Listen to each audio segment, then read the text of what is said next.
Radhe Radhe everyone. Welcome to our daily wisdom from Bhagavad Gita. Radhe Radhe Mutwani ji. Radhe Radhe Surendra ji. Radhe Radhe Nitin ji. Radhe Radhe Mutwani ji. Thank you. Radhe Radhe Nitin ji. Radhe Radhe Prabhu. How are you doing? Thank you very much. Thank you. Thank you Padmini ji and Gayatri ji for a wonderful session. Good morning, good evening everyone. Radhe Radhe. Hope you are having a wonderful start to your day or had a great day. And good to have you back. Good to be here back in this session. So welcome to today's edition of Daily Wisdom from Bhagavad Gita. Yesterday we discussed the doer concept. Who's the doer? Real doer. And hopefully this concept around Bhagwan ki marzi ke bina patta bhi nahi hilta, it's put in perspective. We know when to give credit to God and when to take accountability for our actions. So the window and mirror movements we spoke about yesterday, it's a leadership concept, but it is very well applicable to this concept as well. So whenever something good happens through us, we become the instrument of God. We silently express gratitude and give the credit where it's due. And when something bad happens through us, we take accountability for it. That is the fastest way to progress in a spiritual realm. And it would help us focus on our deficiency, inadequacies, as opposed to fueling our pride by just focusing on things that we get inspired to do. So that was the concept we discussed. Today we will continue on 4.7. We will discuss another topic, Dharma. Okay, that's a topic which again is not easy to decipher and not easy to be understood. And we will pick up some scenarios which will really invoke some thoughts around it. What is Dharma actually in these kind of situations? And we'll pick up some characters from Mahabharata, the enigmatic characters, to see how they fit within the definition of Dharma, so to say. So with that, let's get started. We'll do our opening prayers for the same shloka, one of the most popular verses of Bhagavad Gita, and then we'll get deeper into our discussion. So give me a sec, I'll just pull up my screen.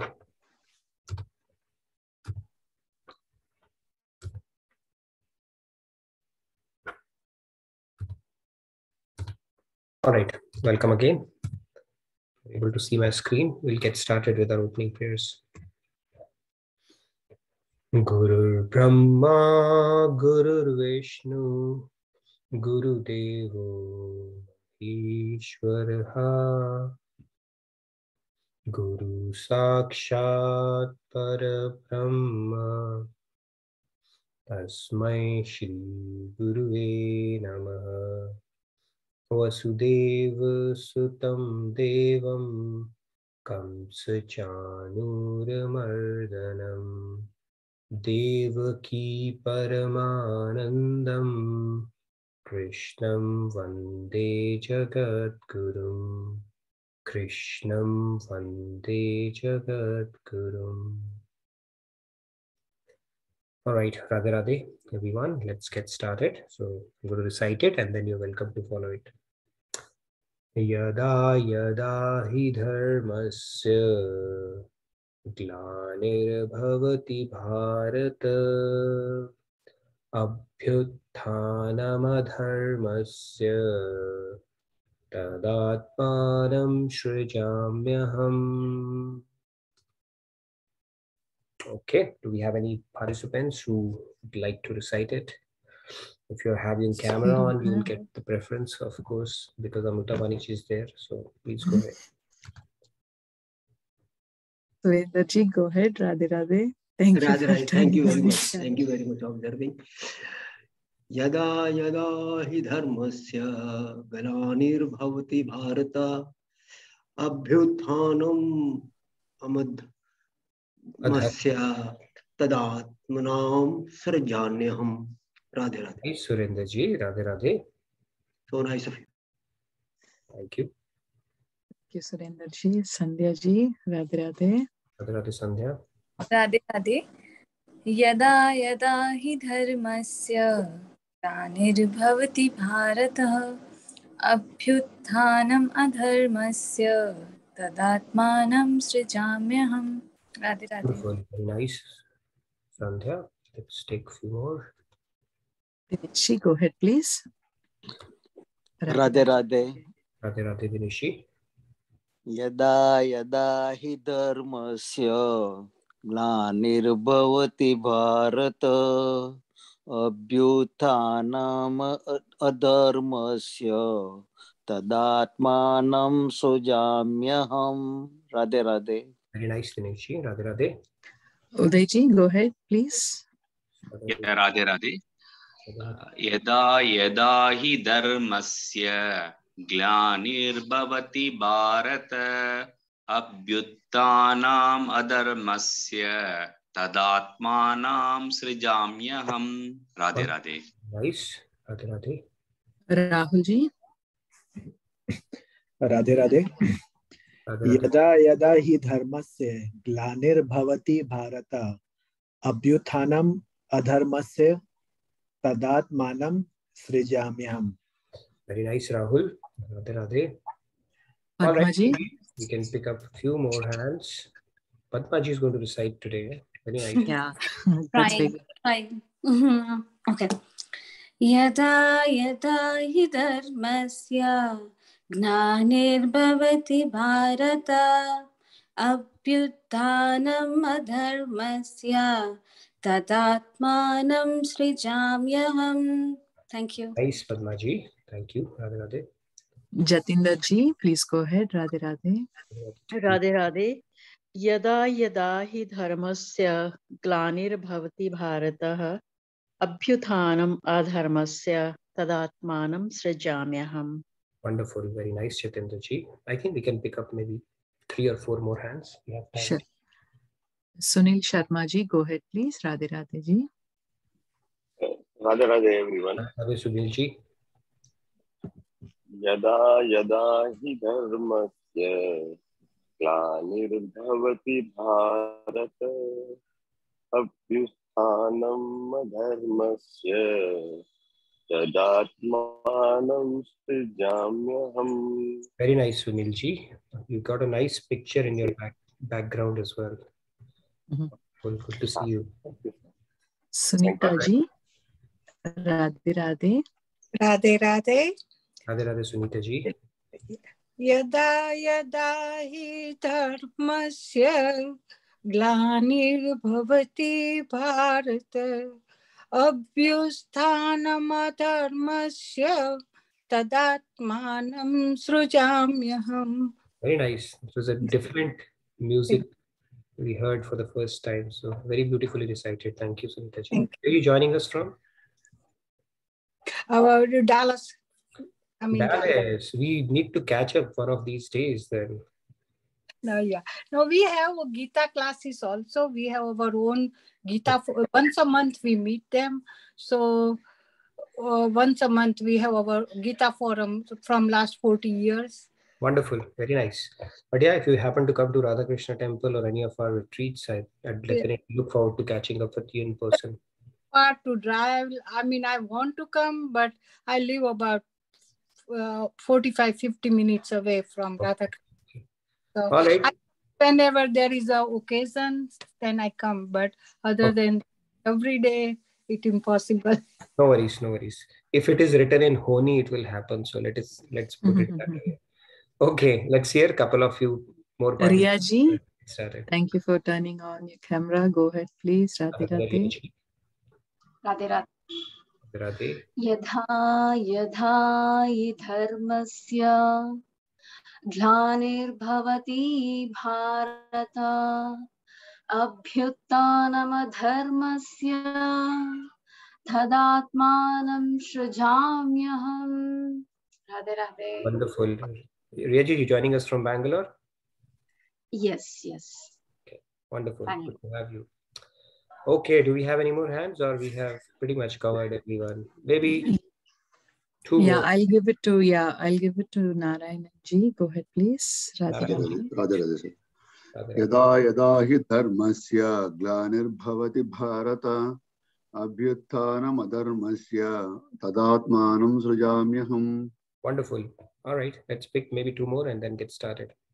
Okay, I'll give it to Smita Hegdeji and Rita ji. So if you can, please turn in your cameras. Rita ji, go ahead. Yeah, that would be wonderful if you can do that. Thank you. Radhe Radhe. Radhe Radhe.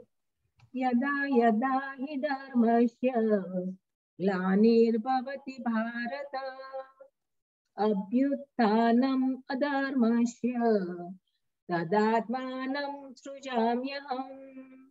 Very nice. Smita-ji, where are you joining us from? Pennsylvania. Pennsylvania. All right. I hope it's not getting too cold there. No, it is cold, but it's fine. Okay. Radhe, all Radhe. right. Last one, Amritavani ji. You can flip. Yeah, I'll give it to Smita Hegdeji because they don't keep their hands raised much. So Smita ji, go ahead, please. Radhe Radhe everyone. Radhe Radhe Smita ji. Yada yada hi dharmasya glanirvavati bharata abhyuttanam adharmasya tadatmanam srajamyaham. Wonderful. All right, so let's get started. If you couldn't recite it tomorrow, hopefully, let's get started then. Yada yada means whenever, he means certainly, dharmasya of righteousness, glani decline, bhavati is, Bharata Arjun, the descendant of Bharat, abhyutthanam increase, adharmasya of unrighteousness, tada at that time, atmanam self, shrujami manifest, aham I. So God is saying whenever there is a decline in righteousness, and an increase in unrighteousness, O Arjun, at that time I manifest myself on earth. He's very carefully choosing the word manifest. He's not saying I take birth. In fact, 4.9, he's going to talk about his birth as well. So let's get into that shloka. We'll do a quick recap of all the avatars of Krishna, Lord, when he descends on this earth. The first one was Avesha avatar. So when God chooses a soul and acts through him, the soul becomes an instrument, and that kind of an avatar is called Avesha avatar, like Narad and Buddha. So yesterday we were talking about that window movement and door movement. So when you do something good, you actually become an Avesha avatar of God. Okay, it temporarily at least. So you can feel good about it. God has acted through you, and you have become an instrument in getting something good done for somebody. So it's essentially an Avesha avatar. They do it, that persists. But when we do it, it does not persist. We have ups and downs like a sine wave in our life. So that is an Avesha avatar. Second one is Vaibhava avatar, where God descends in his divine form and manifests more of his divine powers, like Matsya avatar, Kurma avatar, Vara avatar, and all the kind of Vaibhava avatars. In these avatars, he also comes with a specific purpose. Like in Vara avatar, the term Bhugol, he actually picked the entire earth and got it out of water, where Bhudevi was suffering. And with Hiranyaksh, he had a big fight. It was nothing short of that intergalactical or interstellar fights that we see. And all the devatas were so concerned because it kept on happening for millions and millions of years. So with God, the good thing is that he gives you 100% satisfaction in whatever you think you are good at. Right? If somebody is very powerful, like Hiranyaksh was, or for that matter, Ravan or Kans were, and he simply comes and does like this and they are done, then satisfaction is not guaranteed to those people who throughout their lives had thought they were very powerful. So God gives you the full, satisfaction, and once you are done, and when the time comes, he'll just do like this and you are done. So in case of Vara avatar, that fight that happened, it just kept on happening for so many years. They were overpowering each other, and it was like fighting tooth and nail, and they were just matching up to each other, and all that drama God did. And finally, what he did, with Hiranyaksh, he just gave him a tight pat and he was gone. God is the basis of their life. If he has to kill anybody, he doesn't have to do all that stuff. But then even with Kansa's wrestlers, when he fought Chanur and everybody, it was like a fight amongst the equals, and then finally he overpowered them.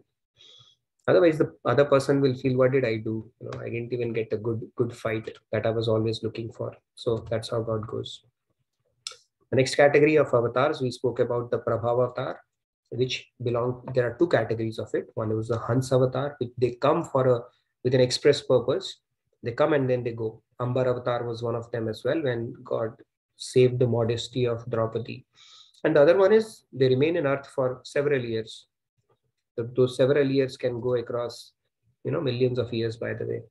So Vedvyas, who wrote 18 Puranas and Mahabharata, he belonged to that category as well. And then the most important, or last but not the least, are called the Pravasha avatar, where Lord Krishna, Lord Ram, Narsingh avatar, when God comes in his personal form. We spoke about no difference between Lord Shiva, Lord Ram, Lord Krishna. We went into details that it's not, the proper understanding is to know that they are the forms of the same God. We don't get confused that this form is better, this is lower, this is higher. That is not the purpose. And they are all in mutual admiration club. When they come, they worship each other. They consider each other as their Aradhya or their spiritual fathers. Okay, and so with the mundane intellect, if we start selectively picking it up, we may say because he worshipped him, that means the other one has to be superior. No, nothing of that sort. So that is the proper way of understanding that. Let's move further. Then the other category we looked at, it was the Guna avatar. The Guna avatars are born out of the three gunas, but these gunas are divine gunas, not the material gunas that we are talking about. Brahma, Vishnu, and Mahesh was born out of Sattva, Rajas, and Tamas attributes. Now, this Tamas is not, like I said, not a material Tamas, which basically means slothness, laziness, intoxication, darkness, ignorance, nothing of that sort. And Shankar Bhagwan is, and Krishna, they are like so fond of each other. Wherever there is Krishna, there is Shankar Bhagwan. Wherever there is Shankar Bhagwan, there is Krishna. That is how they forge their relationships, even when they descend or take avatars. And Vishnu, like we said, there are Brahma, Vishnu, and Mahesh for each Brahmand that is out there in this creation. And just to get a sense of how many Brahmands are there, it is said that in this entire universe, you could potentially, theoretically, hypothetically count the number of specks of dust. Let's say if that was possible. Okay, but then counting the number of universes is still not possible. It far exceeds the specks of dust which are available in this universe. Just to give a sense about how vast it is, incomprehensible, mind-boggling. And all those universes, they emanate from each pore of Mahavishnu. And Mahavishnu is an Ansh avatar of Lord Krishna. And Lord Krishna, he descends through Vishnu, and even Lord Ram. Those are called Vishnu avatars. But then once in a while, there's a Purna avatar that happens. And the last one that happened was 5,000 years ago in 7th Manvantar in the 28th Kalyug that we are in. All right. That was a quick recap. And then the key thing here is whenever God descends or he manifests, that happens through his Sandhini Shakti. The power, Yogmaya power, is the Swarupa Shakti, Parashakti, and Atarangi Shakti. They are all the same. And within Swarupa Shakti, that Sandhini Shakti enables his form. If there was no Sandhini Shakti, then God would be Nirakar Brahm, as a lot of people worship that as well. So Nirakar Brahm is nothing but God without manifesting his Sandhini Shakti, taking on a form. In fact, maybe we'll have it for another. The other aspect of formless that people worship is Om. And where does Om come from? So if you look at the chart, I will show you, I didn't bring that up today. So this whole hierarchy, how it unfolds is the Purush, Param Purush looks at the Prakriti, through that comes the Mahan Tattva, through Mahan Tattva comes Panch Tanmatras, through Panch Tanmatras come Panch Mahabhut, through those Panch Mahabhut, the first one is the ether or the sky that comes. And that ether is basically responsible for sound. And the first sound that was created was Om. So our Brahmand is also called Om Brahmand. So when you meditate and you are really able to focus your mind, this entire universe is calling Om. That sound vibration is always there. So the Shabd came first, and through sky came the air, and through air came the water, and then the fire, and then the water, and then the soil. or the gandh. Anyway, we are not getting into that. The point here is these are all God's energies, and God uses his Sandhini Shakti or Yogamaya Shakti to assume a form whenever he chooses to descend. All right, so with that, now let's get into today's shloka. The word came as, God is saying that yada yada hi dharmasya. So he's saying whenever there's a decline in dharma. So dharma is verily the prescribed actions that are conducive for our spiritual growth and progress. If we were to map it to Vedas, the vidhis basically, they correspond to the dharmas. The most of the Vedas, they talk about do's and don'ts. And do's are called vidhis, don'ts are called nisheds. Do not do this, do this. That is dharma. And on the other hand, the adharma, the other end of the spectrum, is the reverse of it is adharma, the unrighteousness. And what God is saying is that whenever unrighteousness prevails, so as a creator and administrator of the world, he intervenes by descending and re-establishing the dharma. Now, what really deteriorates? Let's check about that. Now, this word dharma itself, it comes from a Sanskrit root dhri, which means to hold, to maintain, or to preserve. And there are certain principles or the laws governing this principle. It's the law of principles that govern the universe. And what are the attributes of that? The first one is it is universal. What does universal mean? So it doesn't matter which religion, sect we belong to. This will act in the same way on everybody. So it doesn't matter which religion we follow because it has to be something universal. It cannot be a function of a country and the sect or the religion that we follow. It has to be universal. So if something is nished means a nishid. If something is vidhi means vidhi. It's not that it is vidhi here but nishid there. It cannot be. That is the first aspect of it. The second aspect of it is timeless. These laws are not affected with the passage of time. They remain consistent. It's not like, the heliocentric theory, it evolved over a period of time, or the atomic theory, it keeps on getting revised like it happens in science. These are timeless. Once said, they remain, and they are timeless. These principles are timeless. And the third aspect of it is they are self-evident. If we do not follow those, the result is visible and evident. Now, like for example, austerity is a principle of religion and denial of irregulated desire of enjoyment. So many things we can see in this life itself. If you continue to resort to smoking and drinking, the results would be self-evident in that case. Or if you resort to a comfort and not take upon, voluntary austerity with regards to studying or your health, the results would be evident. So basically, the law of results of not following, they become self-evident. It's not like a mother running after a child, say you do this, you do this, you do this. God is not going to run after you to tell you. Those rules are there and the rules will do. Basically, if we violate those principles, they will have a telling effect on our life and the life after as well. That is how these rules have been laid out.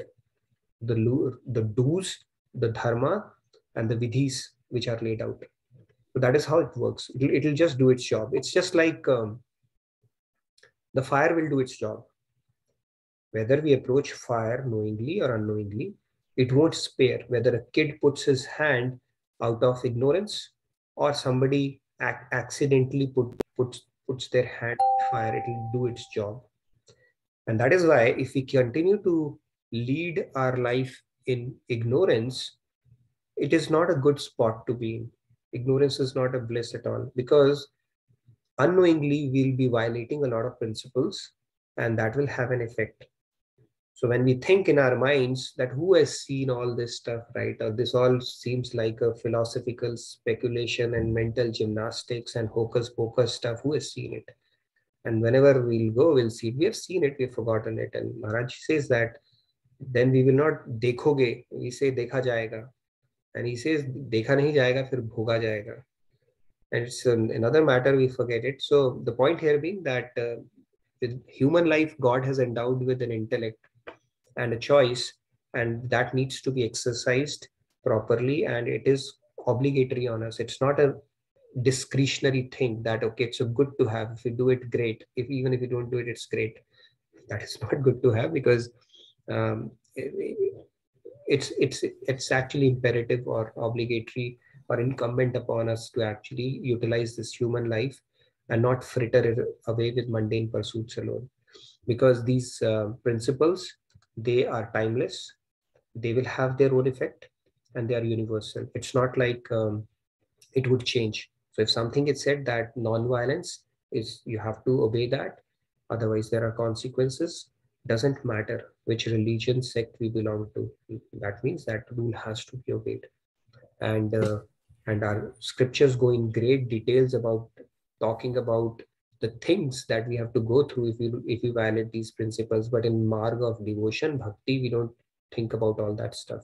It's not motivated with fear, it is motivated with devotion and love.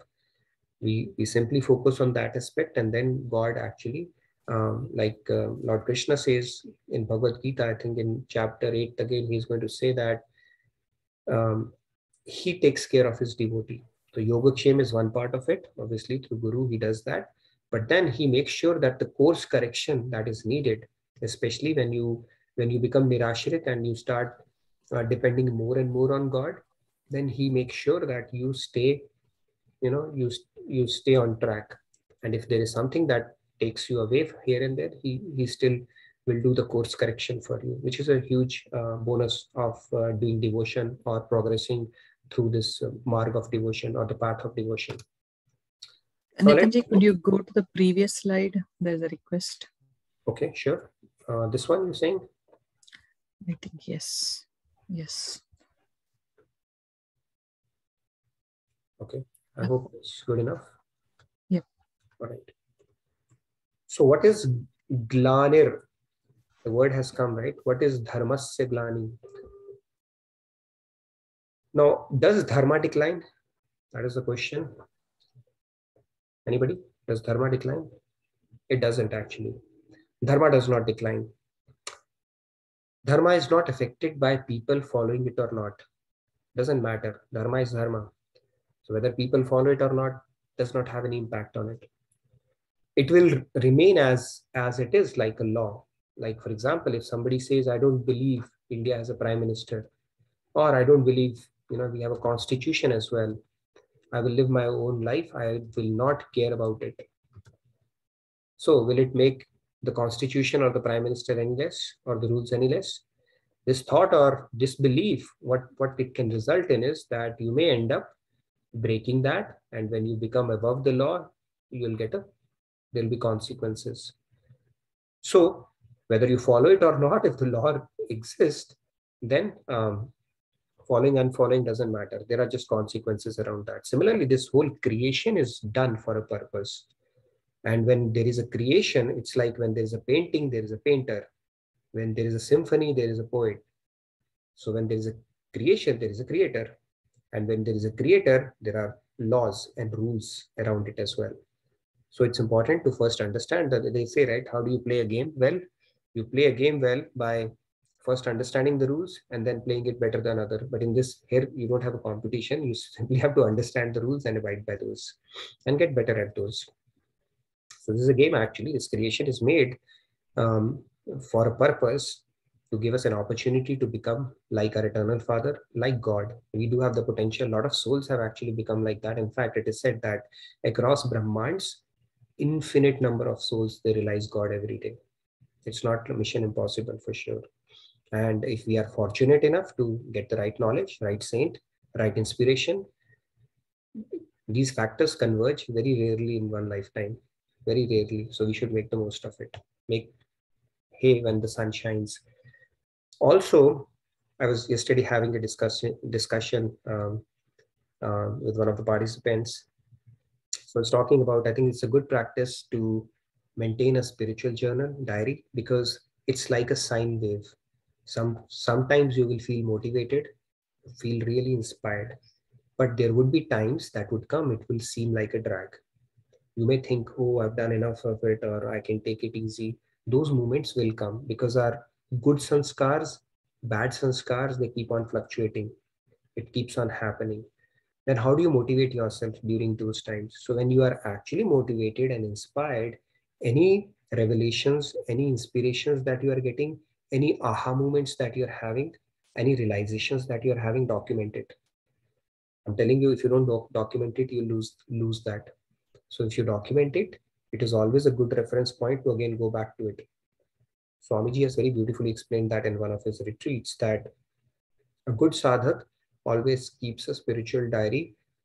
Make note of those moments, because those moments will help you get the inspiration back when it starts dampening. When your bad sanskars come, it's like swimming against the tide. It will be difficult. But then again, your good sanskars will come. But then sometimes for some people, what it happens is once their bad sanskars come, they just take a U-turn in life for good, which is very unfortunate. It can happen. Okay, don't underestimate Maya. Trust me. So maintain that things that are actually inspiring you or making you feel good, because those things will help you come back on track whenever your bad sanskars will come or whenever your motivation starts slipping away. All right. So with that, let's look at a few more examples. Now, if somebody says, I don't believe in the law of gravity, will gravity become any less? It will not. You will still be affected by the law of gravity. It will still exist. Like talking about gravity, it reminds me of a quotation, very funny quotation. Somebody had put it on his wall in my hostel when I was studying. He said, it's not gravity, Earth sucks. I said, yeah, that's an interesting way of looking at it, but it's actually gravity. All right, so in the same way, dharma is always existent and it's not affected whether we follow it or not follow it. There are consequences. Dharma doesn't become any more or any less based on whether you're following it or you're not following it. So Lord Krishna, what he's saying in this shloka is that it is the dharmasya glani, means decline of people following dharma, which they should follow. It's not the decline in dharma. Dharma remains as it is. It is universal, so it stays as it is. It is the people, the decline of people who actually live in accordance with dharma. And in those situations, the reconstruction, it's like you can only do so much of patchwork. Just imagine if somebody's bride, your kulvadhu or bride is being disrobed blatantly, what would be the state of a normal woman in that kingdom? Okay, that's just a symptom of a bigger problem. Similarly, the kind of people which were around that, Shishupal and Chediraj and all that stuff, there was a lot of chaos around that time. So that was an appropriate time for the reconstruction to happen. And that is why it was part of the Holi. It was meant to happen. And because the deterioration with regards to following of righteous principles had come to an extent where it was irreparable. So when there is a decline of people, more people do that, then that's when God descends. In Kali Yuga, it is said, we still have enough people. Harinam is still there. People still do Hare Rama, Hare Krishna. People still do chanting artis, and there is Harinam. That is why the balance is maintained. But towards the end of the Kali Yuga, that balance will tilt, and that's when Kalki Avatar would happen. That's when God descends as well from time to time. Okay, so now let's get into a little bit of interesting discussion. It's a very, very important topic where we'll dissect some of the characters as well. Let me start by posing this question. If God asks you to commit a sin, would you do it or not? And then I'll pose another follow-up question around it as well. Yes, I can already see a masked hand raised. Go ahead, Sandhya ji. I don't think God will ask us to commit a sin. If he does, that's a question. If he does, that's, yeah. Go ahead and shoot this person. Will you commit a sin or not? I am still not convinced that he'll do. Let's say he asks you to do that. Would you do that or not? Let's say you understand also he's God. And then I understand that is a sin. Yeah, you understand that's a sin, of course. That's where the question is, right? Otherwise, it would have been a very simple question. So Sandhya knows this is a sin. Scriptures are saying this is a sin. God comes and say, go ahead and commit this sin, would you do it or not? I think if God says, then I'll do it. No, you don't seem entirely convinced. Why would you do that? My faith, like, I mean, I'm not sure if this will happen, but if this happens, then yes, maybe. You're not sure that God will descend in front of you, or you're not sure if he descends, he'll ask you to commit a sin, or both, or neither? The second one. Okay. All right. Let's hold off that thought. Let's hear from some other participants as well. Yeah. See, sin is nishedh in scriptures. Okay. God is asking you to kill somebody. God is asking you to steal something. God is asking you to do something which is not in accordance with scriptures. That is what my question is. It's a very straightforward question. So let's hear from other participants as well. Anjay, we have 19 participants raised hand for this question. Okay, there's a lot of interest on that. So real quick, yeah. Okay. Let's hear from some. Yeah, let's quickly. Yes, I'll give it to. Maybe we can split it in this way that. Okay, let's hear and then we'll see how far we can go, because I want to pick up on this discussion. It's a very important discussion today. Sure. Yeah. Jyoti's iPhone. Radhe Radhe. Radhe Radhe. So I think even if, first of all, God will never ask to do a sin, so but considering a situation, where he will ask, he's in a mood to get a sin done by you, okay, and he simply tells you, I'll say no. And if it is a sin, and you know it is a sin, okay, let's say. So if I know it is a sin, then I won't do it, even if God asks. Okay, all right, got your answer. Wonderful. Yeah. All right. Thank you. Let's hear from others as well. Yes. Kedarji. Was it Jyoti ji who said that? Yes, it was Jyoti ji. Okay, we'll come back to that. Okay, let's hear from others. Kedarji, Radhe Radhe. Radhe Radhe. Yes, Nitinji, Radhe Radhe. Yes, I will do it. Because when you are surrendered to God completely, you follow every order he gives you. And you know that any order that God is giving you cannot be a sin by definition. Got it. Okay. Radhe Radhe. Thank you. All right. Great point, Kedarji. So now we have Jyoti ji and we have Kedarji. So let's see the hands who are with Jyoti ji. You can keep your hand raised. And let's see the hands who are with Kedarji. You can keep your hand raised and chime in as well if you want to. Shaji, Radhe Radhe. Yes. My point of view is that I will commit the sin because it had already happened during Mahabharata. Sri Krishna had said Arjuna to fight Karna when Karna was not having his weapon. So it has already happened. Okay, so you think Lord Krishna did something good by, or actually he made Arjun do something good by asking him to do that? What is the principle that governs that? What would dictate that? Why would you do that basically? It has already happened. Is that a good enough reason, or you would do it because? Okay, let's hear from somebody else as well if they have some thoughts. Prem Raj ji. I'm picking out new names, Nitinji. All right, sure. Let's hear. Radhe Radhe ji. Hello, sir. Hello. Yeah, I will do it, sir. I will do that sin because if God does it, means it must have a specific purpose. Point number one. And I will really do it. And point number two is, if I commit that sin on behalf of God, whatever karmic reactions accrues, it goes to God, not to me. Okay. God is immune from karmic reactions. Okay, it's his own creation. No, wonderful point. Great point. So let me add a few other questions as well. We can pick up and build on this discussion. What does dharma mean for you? I think they are all interrelated in a way. And these characters, they were on the right side of dharma or not. So anybody has any alternate thoughts around that? I would really like to hear that. And then I'll get a little bit into the philosophy part of it as well. Jatinder ji, go ahead, please. Yes, Jatinder. Radhe Radhe, I think because the word used is sin, so I don't think it is done for the sake of dharma. If it's done for the sake of dharma, then it won't be called as sin. So in this case, I wouldn't do it because sin is a sin. Okay, got you. Fair point. Okay, now let's get into a little bit of that discussion. So what do you think? Now Yudhishthir, he was hung up to his dharma. He was Dharmaraj's right, son. He never spoke lie throughout his life. and God is asking him to speak a lie. You think it was a sin or not? What Yudhishthir did was right or not? Jatinderji, follow-up question to what you just said. Or who else said, I will not do it? I think Jyotiji had said that as well. Follow-up question, you think what Yudhishthir did was right or not? Jyotiji, you have been as a... He stuck to his gun. He did not... Jatinderji.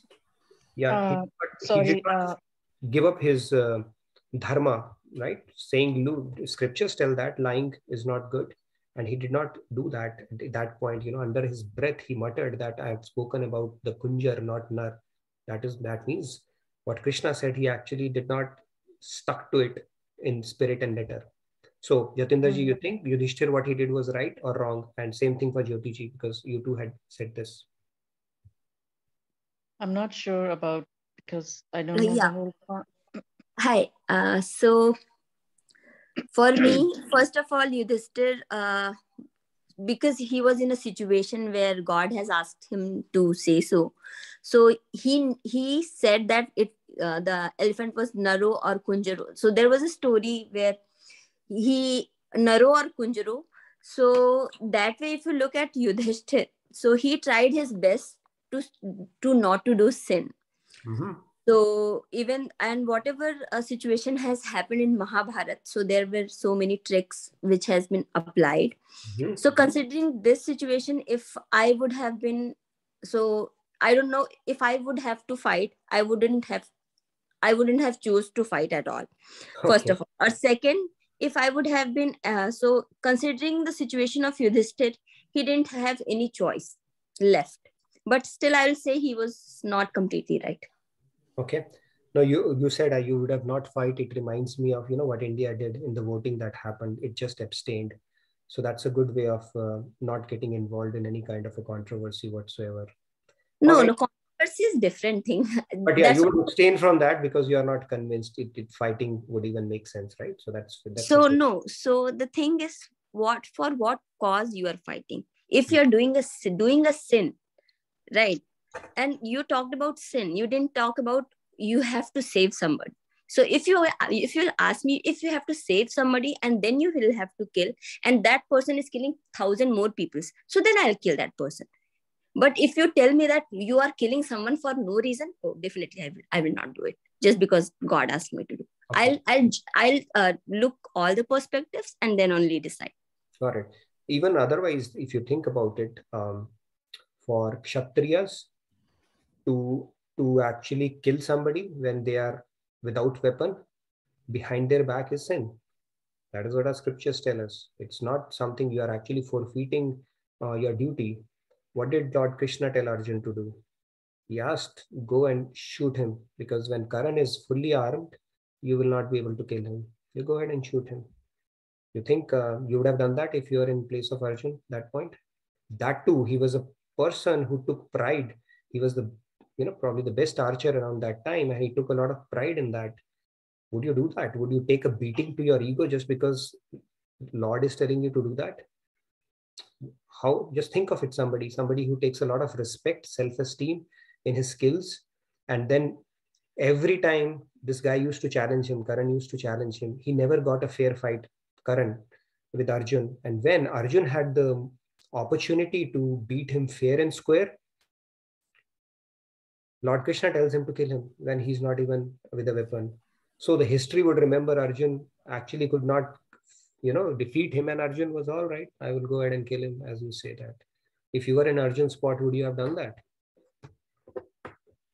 Or you think your duty as a Kshatriya would trump the desire of God at that point? Question for anybody? Everybody. Okay, I'll take some other participants then. Sunil Sharmaji, go ahead, please. Usually, a sin we always see is like the one which actually harms others or to the overall society that we are doing it. So let me replace sin with sin probably becomes a little harsh word here. So it's say that God is asking you to abandon your duty, right? What is your duty? The scriptural duty, as scriptures tell us, if you do this, otherwise there is a consequence, a negative consequence.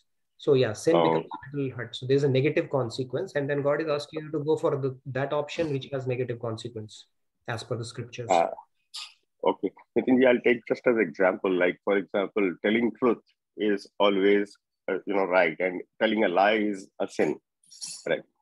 So so from that perspective, if the God asks you to tell a lie which is going to be for the betterment of others or the society, then I think we should evaluate that and should go ahead and do that. For example, a lot of doctors would do that when a patient is very, very critically ill.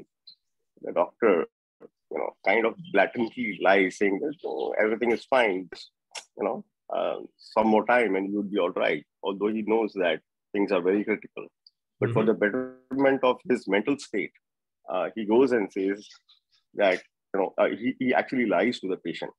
Got it. So that sort of, it's a lie is a sin, but then the way it has to be evaluated would be that this sort of sin, and there are innumerable places where Lord Krishna himself has shown that these instances that you said, where he said Yudhishthira to basically say a lie or other things, is so that ultimately the war of dharma would prevail, and that is what I wanted to. All right, got it. Fair point. Anybody else, real quick, before we get into a little more discussion around this topic? I'm sure few of you can add a little more color. Maybe we can take one participant and then we'll get. Annapurna ji, go ahead, please. Radhe Radhe, you've been unmuted. I think I have to find out why God is telling me to do that. Just like somebody said, I have to understand the reasoning behind. And if I am convinced, I will do it, because, I have surrendered to him. So he knows better than me, just like Arjun did it, because he himself is giving assurance, that you can do it when he asks me. So I will go along with him. Radhe Radhe. Okay, no, fair point. So even though you are surrendered, you would still like to make sense out of it, right? Because he's selling that, you got a little bit of convincing around that, right? Okay. All right, so let's maybe one more hand and then I'll get into that. Quite a few people are there, or let me explain it first and then we can take the participants. Now, Lord Krishna starts Bhagavad Gita by telling Arjun, as a Kshatriya, this is what your duty is. Fight the war. Don't just run away. Because if you fight the war, you have laddu in both of your hands. Either you will win the war, you can become a king and enjoy the throne. If you get slayed in the battlefield, you will get celestial abode. So you have laddus in both of your hand. And that's where he starts with the basic message. He starts telling him the duty and all that stuff. Then he gets into Buddhi Yoga and other aspects of it as well. Finally, what does he tell Arjun? 18th chapter 66, the key statement of Bhagavad Gita, or executive statement of Bhagavad Gita, is Sarv dharmam parityajya mamekam sharanam braj. Forget all the duties. Just surrender unto me. Who has written the scriptures? God. Who has defined these rules? God. Who has the best big picture around everything? God. So it's like this. You are driving your car, right? And then the lights are red. Traffic policeman comes and says, hey, you can go. But you will say, no, I will not go. Because in my traffic test, I have been told whenever the light is red, I will not go. He's saying, I'm the traffic policeman. I'm telling you, go. Okay, I know what is needed to be done. And you say, no, I will not go. Same thing when you are attached to your dharma and you lose the big picture, you are not surrendered. Yudhishthira was not surrendered. Arjun was surrendered to Lord Krishna. Lord Krishna could have chosen anybody to impart that message. Why Arjun?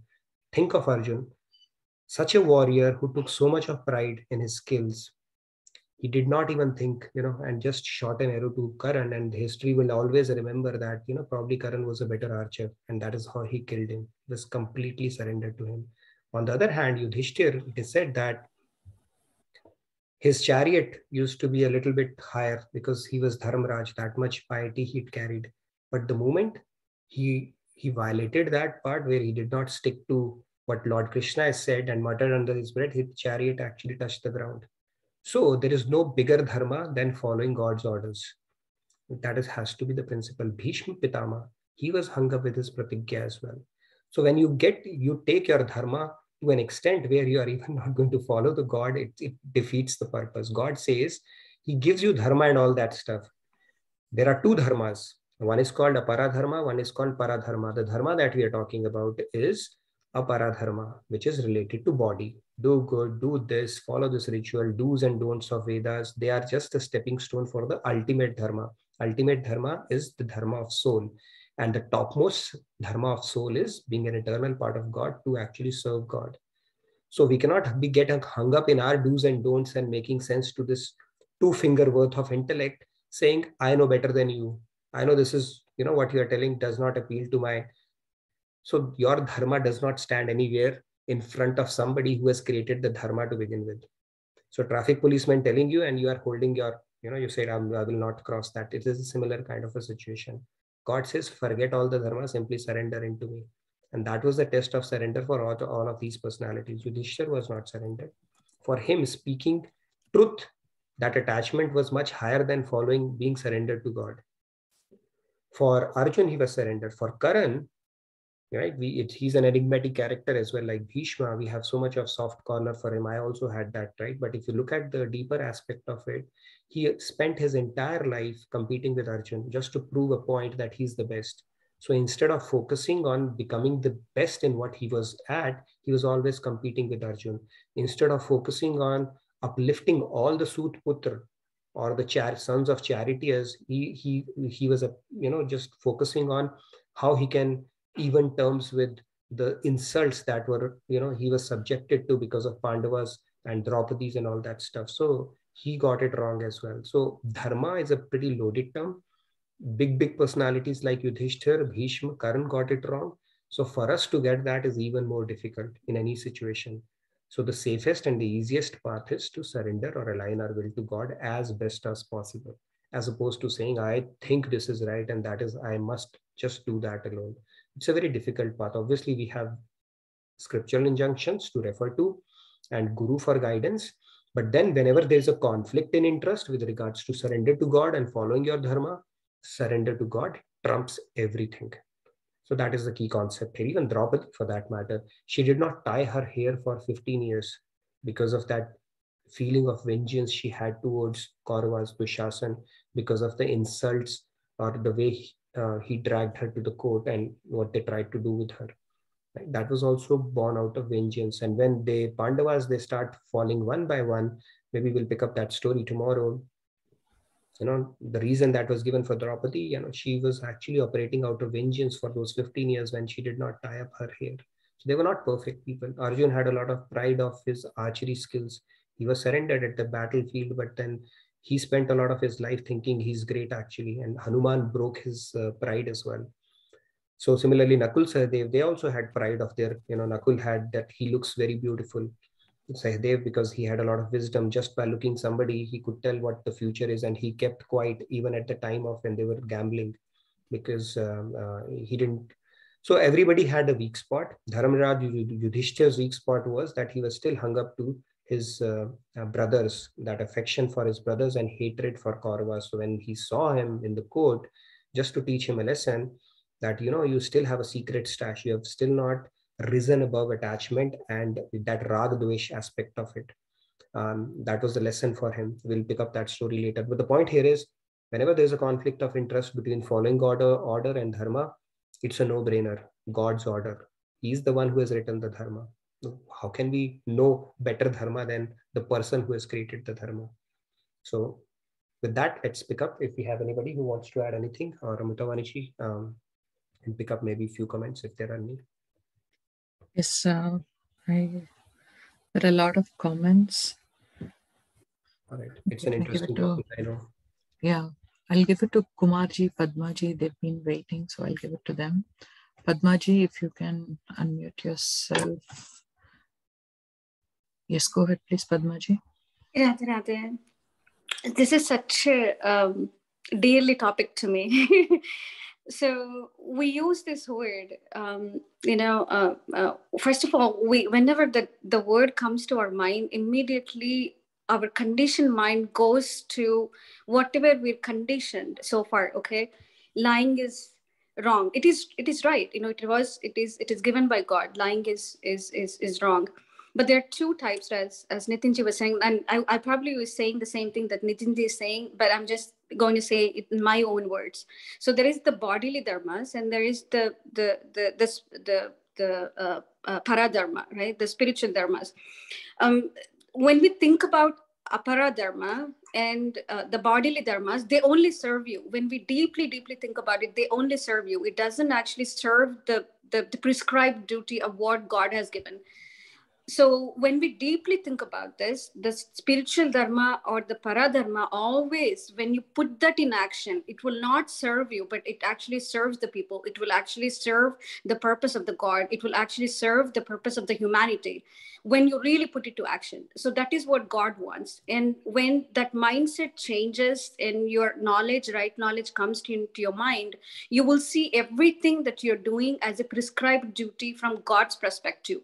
How can I bring about a change in my mindset that this action is a prescribed duty of God, and how am I serving others by doing what you're supposed to do? And that kind of reversal and that kind of mindset will change when we understand this from a true spiritual knowledge and say, let me put my faith in God. And you will get that reversal where you would understand and you will experience that within your actions you can serve people but not self-serve. That will become the paradharma, which is serving God, and eventually that is what prescribed duty is. That's how I understood it, and that's how I apply it every day. How can I make this the prescribed duty of God? What does he really, how does he want me to respond to this situation? How does he want me to not react to this situation? How can I serve others and try not to self-serve? That's what I wanted to add. Serve others and not try to self-serve. Yeah, that's a great point. As long as we are doing that service as an offering to God and not something that I am doing. Great point. Wonderful point, Padmaji. Always. You can post the, yeah, great. I look forward to your blog on this topic. It's a pretty deep topic. It's not so easy to get intellectually convinced about some of these arguments. So I'm sure we will have a lot more discussion on this topic. But yeah, good discussion. Let's hear from other participants. Rupaji? Maniji, you wanted to make some announcements and put the attendance tracker as well? Yes, the feedback tracker has been posted, so please do fill that. And the parenting pearl session will be starting soon, so please do take a moment to register for that. And tomorrow is the last day. We do have early bird that's going on till tomorrow.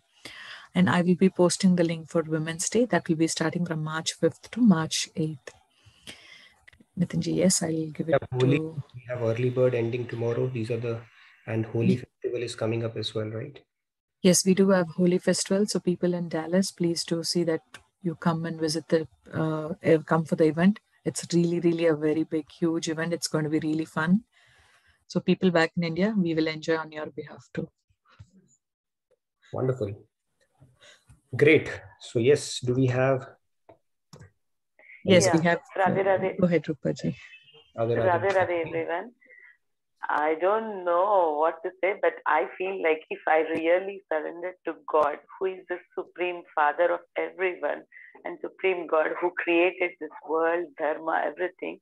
So if he asks me to do a sin, I'm ready to do it because he is my supreme father and he never suggests me anything wrong.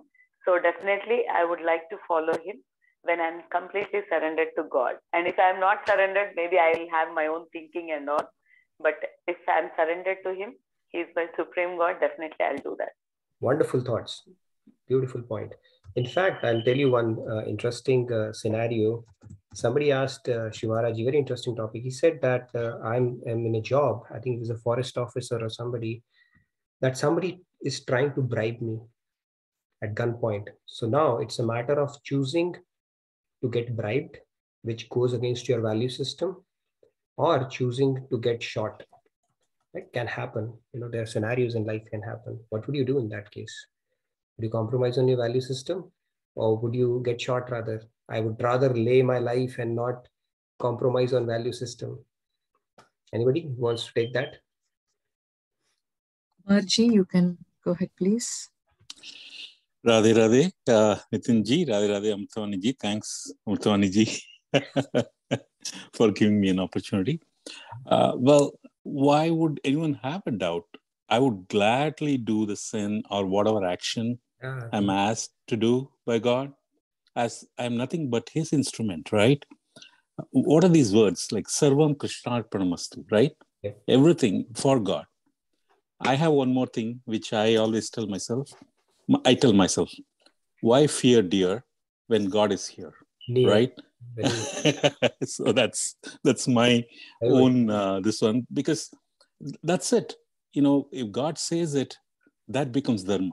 True. Because God He's is the Dharma. author. It's his game. He has created the Dharma and he knows the higher Dharma at any point in time. For exactly. Sure.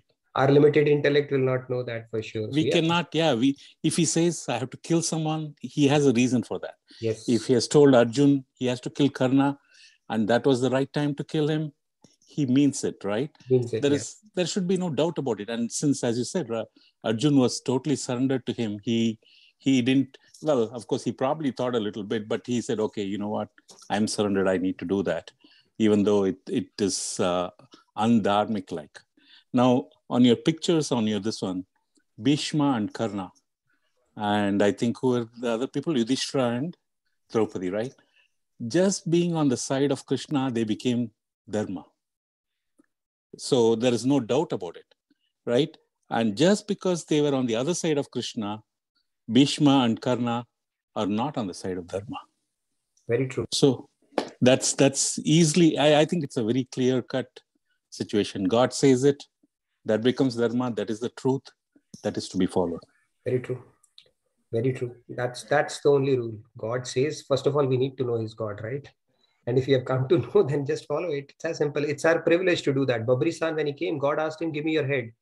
Now you'll say, what kind of a God it is? If we start applying our intellect, this 2-finger worth of intellect, then nothing will happen. It's our ego, our pride, which is saying, I understand better. Okay, it's my Dharma. No, nothing of that sort. So, yes, let's hear from other party. Beautiful points, Teji. Let's quickly hear from participants, and then I'll answer that question. What would you do, basically, if somebody says, take this money, and your value system says, no, I have led a life of an honest person, I cannot. So what are you going to choose, bullet or money? Sunilji, you can go ahead, Radhe Radhe. Okay, so there is a pretty famous, can you hear me? Okay. There's a pretty famous story in the Jewish Torah, and I guess part of the Christian Bible. And maybe people have heard of it, the story of Isaac. So God asked him to take his firstborn son, take him to the mountain, and there with a hatchet, kill him. And so this is not just about lying. This is it's a pretty serious kind of a thing. And the story goes on is that, of course he doesn't want to kill his son. He loves his son very much. And but at the same time, he wants to feel surrendered to God. And so when he's about to do it, God stops him. So that's the story. Oh, stops him. Okay. But it's interesting is that, and that's how far are we really going to surrender? I mean, we can say, oh, maybe I lie or maybe kill someone, but to kill your own son, it's a very heightened level. Yes. Okay, but then people think about, like I heard this one Christian pastor, Brazilian, and he said, he came here, overstayed his visa, and he said, you know what? God asked me to stay here illegally. Okay. Okay. And then, of course, then you hear about, some who says, you know what, I think I should blow up about 27 Israelis. God asked me to. So I think that's where we get stuck. Yes, yes. So I just wanted to... No, beautiful, beautiful stories, yes. How far we are surrendered, actually, if God wants to test us, you can imagine what limits He can take us to. If we truly want to test how far we are surrendered, not even a second thought, right? Prahlad's story was there when his father tells him that, take him to gallows. And then he said, okay, spare him. He said, okay, spare him. Without blinking an eye, he was like completely detached to the process, whether he's sending his son to the gallows or he's bringing him back. Neither no happiness, no distress in either of the scenarios. So that is a pretty high level. But yeah, God is saying, obviously, he's not basically acting whimsically. He knows what he's doing, right? He's God end of the day. So there's no question about applying our intellect or putting our values in between or thinking this is what I think. Who are we basically? He's the author of it. So yes, that is the point. No higher dharma than obeying God or being surrendered to God. That is the key thing. Yes, real quick, maybe a minute each. I know we are already. I just remember this story of tongue and the hand. We are nothing more than a tongue. Tongue, yeah. The hand is the supreme. So what a tongue can do unless the hand works. Very true. Action is by the hand only, not the tongue. So therefore, whatever the Lord wishes us to do, it has to be done. For that matter, the dharma is like a theory. 2 + 2 is always 4. Nobody can question why it is 4. Very true. Great point. We have no right to question. Very true. You have to follow the dharma. Beautiful points, Surendraji. Radhe Radhe. Radhe Radhe. Thank you very much. All right, real quick, maybe a few more hands. Yeah, I'll just give it to Sunit ji. We have 3 more minutes. Then we break the 10 barrier, and Zoom will charge us twice the amount. So let's try to stick to that. Yes, sir. Radhe Radhe ji. Yes, as you have said that if I have surrendered myself to God, so everything will happen according to His wish only. I shared this example earlier as well. One day I had a fight with my husband, and I was not in a mood to say good words to him. But I think of the God, and I said beautiful words to him. That was not from Sunit. I know this. But if I have surrendered to God, so everything will happen according to His wish. Radhe Radhe. Beautiful. Great point. I'm glad he did not think that you were talking sarcastically. Okay, it's a great way of handling it. Beautiful point, Sunitji. Loved it. Rahul ji, Shyam ji, would you like to add in something, because your hands were raised before? Radhe Radhe. I just wanted to say, if we go to a doctor and he prescribes us 4 pills, we don't say to him, okay, I will eat all the 4 today. He will say, okay, eat 1 each a day. So that means man and buddhi, you have surrendered to him. So that is the meaning of surrender. Yeah. So if God is saying that, then you have to do it. That's it. Beautiful. Yeah, it's simple. God's order trumps everything else. Yes. Yeah. Shyamji, would you like to? Or I'll give it to Seemaji next. Go ahead, Shyamji. Radhe Radhe. The only point is that I will not use my intellect. Whatever God says, I'll do it. Good, bad, whatever He says, just close my eyes and follow Him. Wherever He takes me, I'll do. And the second point about that robber and the gun, I will take the money and spare my life and take it. Radhe Radhe. I'll come back to that. Okay. Yes. All right. Let's. Seemaji, we'll give her last chance, and then yeah. Sure. Go ahead, Seemaji. Thank you for waiting. Yeah, Radhe Radhe, everyone. Yeah, I think it would be total surrender to God, and especially if we know it is God, not someone like the others. Oh yeah. Otherwise, it will be a rip-off. You'll say, "Hey, I did that, and you were not God. Now what do I do?" Right? So yeah. Right. Yeah. So assuming it is real God, and we're in the Mahabharata era, anyway, and that reminded me of the Leela that Sri Krishna did when he was told everyone that he was afflicted with a headache and he needed his gopis the dust from their feet, and then Radha Rani had no qualms about it. She was ready to give that regardless of the consequences to her, and that was a total surrender. So that's what reminds me of. Thank you. Yep. See, end of the day, devotee has to do nothing, but to reach that stage of doing nothing, we have to do a lot of things. That's how it works. Great. Are we done then, Amritamani? Yeah. Maybe Samji, he didn't get today to recite also. Just 1 minute. Samji, if you can be quick. Radhe Radhe, Samji.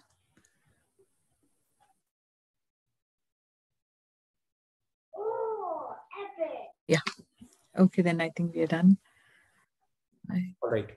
So the answer that Maharaj Ji gave to that, if somebody comes and gives you money at a gunpoint and it's a serious matter, if you don't take that, it could cost you your life, and it can happen, especially if you get posted in forests in Bihar and Jharkhand and certain areas. Those kind of mafias are there, and you could actually get into that kind of a situation. So he gave a very simple answer. He said, take that money and offer it at God's feet. Done deal. Right? So anything that you put to fire will become purified. So keep your intention clear. Don't get hung up with your, what do you call that? Your value system and your things so much that you lose the practicality around it as well. And simply you take it and you're not using it for your bhog. You offer it at God's feet. And that's it. You are absolved of all the karmas around it. So simple. So those kind of situations can happen. And that's where we have a very important weapon with us always, which is the purity of intention. And if we continue using it, harnessing it to our benefit, nothing better than that, because that is the only thing that gets noted by God.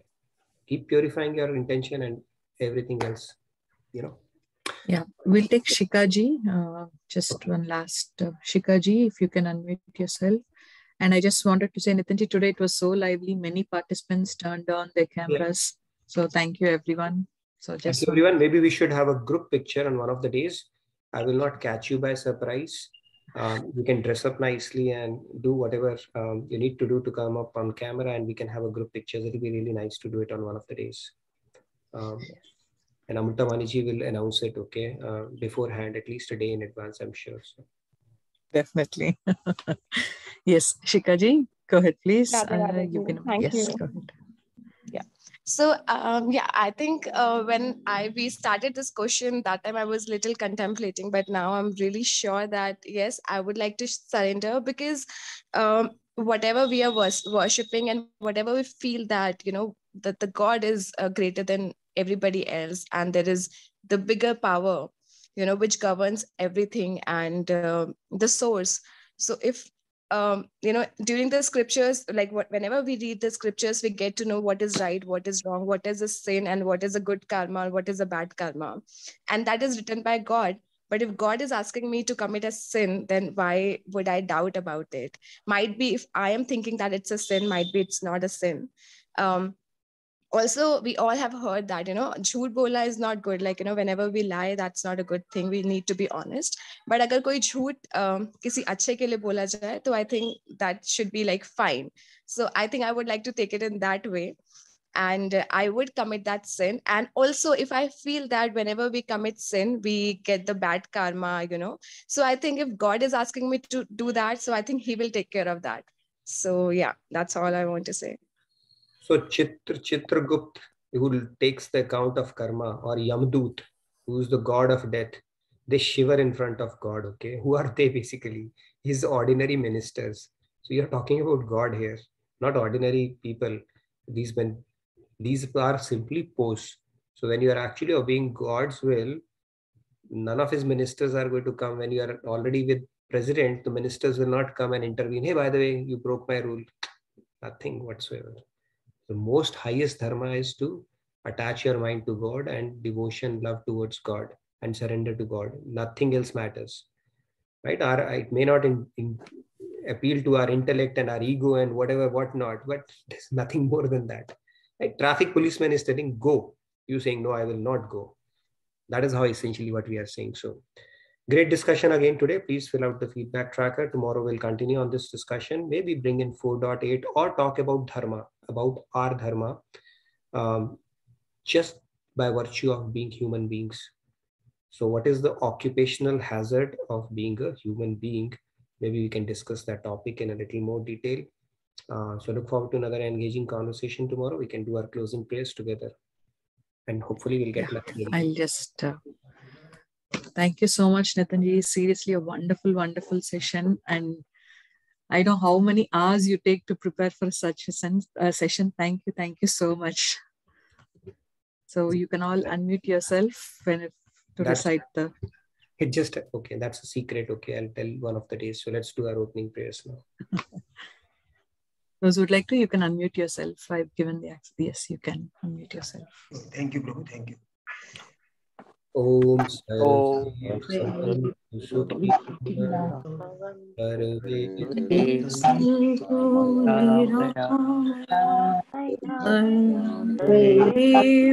Vajrani Pasyantu Akashe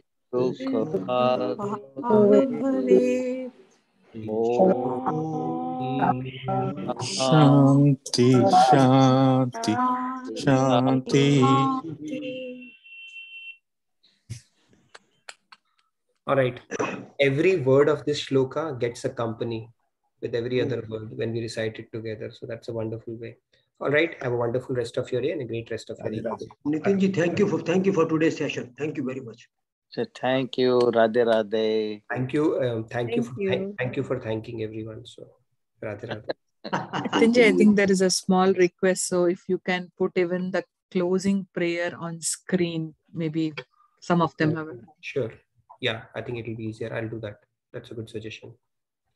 Okay, please do fill out the feedback tracker if not already, and I'll see you tomorrow. Radhe Radhe. Good night. Radhe Radhe. Thank you, everyone. Radhe Radhe. Radhe Radhe.